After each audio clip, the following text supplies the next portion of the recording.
ಯಾವುದೋ ದುರ್ಮುಹೂರ್ತದಲ್ಲಿ ಅಥವಾ ಶುಭ ಮುಹೂರ್ತದಲ್ಲಿ ಮತ್ತೊಂದು ಧರ್ಮಕ್ಕೆ ಮತಾಂತರಗೊಂಡ ನಂತರ ನಿಮಗೆ ಸಿಗೋದಿಲ್ಲ ಎಸ್ಸಿ ಸೌಲಭ್ಯ.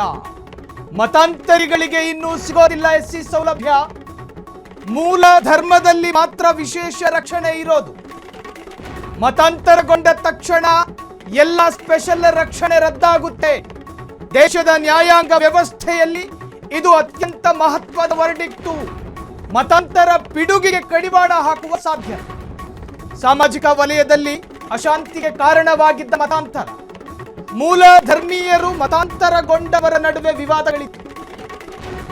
ನೀವು ಸಾಂಪ್ರದಾಯಿಕವಾಗಿ ಒಂದು ಧರ್ಮದಲ್ಲಿ ಹುಟ್ಟಿರುತ್ತೀರಿ, ಆ ಧರ್ಮದಲ್ಲೇ ಜೀವನ ನಡೆಸ್ತಾ ಇರ್ತೀರಿ. ಆ ಧರ್ಮದಲ್ಲೇ ಇದ್ಕೊಂಡು ಕೆಲ ದುರ್ಬಲ ಗಳಿಗೆಯಲ್ಲಿ ನಿಮಗೆ ಬಂದ ಅಪ್ರೋಚ್ಗಳು ಅಥವಾ ನೀವು ಕೆಲವೊಂದು ವಿಚಾರಕ್ಕೆ ಆಕರ್ಷಣೆಗೆ ಒಳಗಾಗಿ ನ್ಯಾಯಸಮ್ಮತವಾಗಿಯೇ ನೀವು ಬೇರೆ ಧರ್ಮವನ್ನು ಸ್ವೀಕಾರ ಮಾಡ್ಕೊಂಡ್ರೆ, ನೀವು ಮೂಲ ಧರ್ಮದಲ್ಲಿದ್ರಲ್ಲ, ಆ ಸಂದರ್ಭದಲ್ಲಿ ನಿಮಗೆ ಸಿಗ್ತಾ ಇದ್ದಂತಹ ಕೆಲ ಕಾನೂನು ರಕ್ಷಣೆಗಳಿತ್ತು. ಈಗ SC/ST ಕಾಯ್ದೆಯ ಅಡಿಯಲ್ಲಿ ನಿಮಗೆ ಕಾನೂನು ನೆರವು ಸಿಗ್ತಾ ಇತ್ತು. ಅದನ್ನು ನೀವು ಮೂಲ ಧರ್ಮದಲ್ಲೇ ಇದ್ದ ಸಂದರ್ಭದಲ್ಲಿ ನೀವು ಅದನ್ನು ಸಂಪೂರ್ಣವಾಗಿ ಅನುಭವಿಸಬಹುದಾಗಿತ್ತು. ನೀವು ಬೇರೆ ಧರ್ಮಕ್ಕೆ ಮತಾಂತರಗೊಂಡ ನಂತರ ಆ ಸೌಕರ್ಯ ಬೇಕು ಅಂದರೆ ಸಿಗೋದಿಲ್ಲ. ಮೂಲ ಧರ್ಮದಲ್ಲಿ ಮಾತ್ರ ವಿಶೇಷ ರಕ್ಷಣೆ. ಮತಾಂತರಗೊಂಡ ತಕ್ಷಣ ಎಲ್ಲ ವಿಶೇಷ ರಕ್ಷಣೆಯೂ ಕೂಡ ರದ್ದಾಗ್ತವೆ. ಈಗ ಸಾಮಾನ್ಯವಾಗಿ ನಿಮಗೆ ಗೊತ್ತಿರೋ ಹಾಗೆ ಭಾರತದಲ್ಲಿ ಹುಟ್ಟಿರ್ತಕ್ಕಂತಹ ಕೆಲ ಧರ್ಮಗಳಿದ್ದಾವೆ. ಇನ್ನು ಇದಕ್ಕೆ ಸಂಬಂಧಪಟ್ಟ ಹಾಗೆ ಮತ್ತಷ್ಟು ವಿಚಾರಗಳನ್ನು ನೋಡುವುದಾದ್ರೆ, ಸುಪ್ರೀಂ ಕೋರ್ಟ್ ತೀರ್ಪಿನ ಪರಿಣಾಮಗಳೇನು? ಸುಪ್ರೀಂ ಕೋರ್ಟ್ ಕೊಡ್ತಲ್ಲ ವಿಶೇಷ ವರ್ಡಿಕ್ಟ್, ಇದ್ರ ಪರಿಣಾಮ ಏನು? ಭಾರತ ಬಹು ಸಂಸ್ಕೃತಿ ಮತ್ತು ಬಹುಧರ್ಮೀಯರ ನಾಡು. ದುರ್ಬಲ ವರ್ಗದ ರಕ್ಷಣೆಗೆ ಸಂವಿಧಾನದಲ್ಲಿ ವಿಶೇಷ ಕಾನೂನುಗಳಿದ್ದಾವೆ. ಇನ್ನು ಮುಂದೆ ಕಾನೂನು ದುರ್ಬಳಕೆಗೆ ಬೀಳಲಿದೆ ಅಂಕುಶ. ಅದನ್ನ ಎನ್ಕ್ಯಾಶ್ ಮಾಡ್ಕೊಂಡು ಮಿಸ್ಯೂಸ್ ಮಾಡ್ಕೊಳ್ಳಕ್ಕಾಗೋದಿಲ್ಲ. ಮತಾಂತರಗೊಂಡವರು ಮೂಲ ಜಾತಿಯ ಸೌಲಭ್ಯ ಪಡೆಯುವಂತಿಲ್ಲ. ಕಾನೂನು ದುರುಪಯೋಗ ತಡೆ ನಿಟ್ಟಿನಲ್ಲಿ ಮಹತ್ವದ ಕ್ರಮ. ಧರ್ಮ ಬದಲಿಸಿ ಮೀಸಲಾತಿ ಹುನ್ನಾರಕ್ಕೆ ಸುಪ್ರೀಂ ಬ್ರೇಕ್. ನೀವು ರಾಜಹಂಸ ಉದಾಹರಣೆ ಹೇಳ್ತಾ ಇರೋದು, ನಾನು ಸಾಂದರ್ಭಿಕ ರಾಜಹಂಸ ಬಸ್ಸಲ್ಲಿ ಹೋಗ್ತಾ ಇರ್ತೀರಿ, ಅಲ್ಲಿ AC ಇರ್ತವೆ. ಸಡನ್ ನೀವೆಲ್ಲ ಯಾವುದೋ ಶಟ್ಲ್ ಗಡ್ಡ ಗಾಡಿನ ಹತ್ಕೊಂಡು ಮತ್ತೆ ನಿಮಗೆ ರಾಜಹಂಸದ AC ಬೇಕು ಅಂದ್ರೆ ಸಿಗೋದಿಲ್ಲ. ಈಗ ನಿಮ್ಮ ಮೂಲ ಧರ್ಮವನ್ನ ಮರೆಮಾಚಿದ್ದೀರಿ.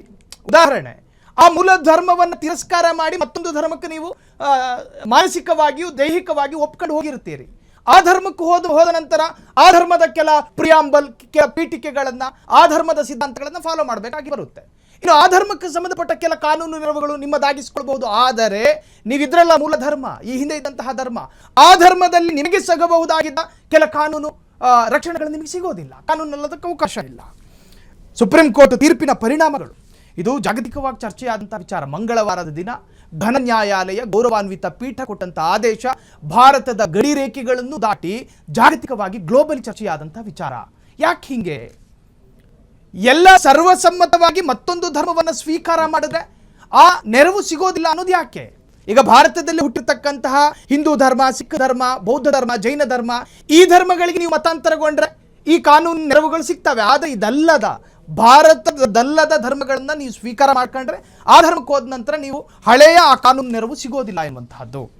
ಸುಪ್ರೀಂ ಕೋರ್ಟ್ ತೀರ್ಪಿನ ಪರಿಣಾಮಗಳು. ಭಾರತದ ಬಹು ಸಂಸ್ಕೃತಿ ಮತ್ತು ಬಹುಧರ್ಮೀಯರ ನಾಡು. ದುರ್ಬಲ ವರ್ಗದ ರಕ್ಷಣೆಗೆ ಸಂವಿಧಾನದಲ್ಲಿ ವಿಶೇಷ ಕಾನೂನುಗಳಿದ್ದಾವೆ.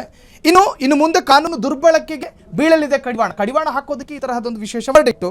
ಮತಾಂತರಗೊಂಡವರು ಮೂಲ ಜಾತಿಯ ಸೌಲಭ್ಯ ಪಡೆಯುವಂತಿಲ್ಲ. ಕಾನೂನು ದುರುಪಯೋಗ ತಡೆ ನಿಟ್ಟಿನಲ್ಲಿ ಮಹತ್ವದ ಕ್ರಮ.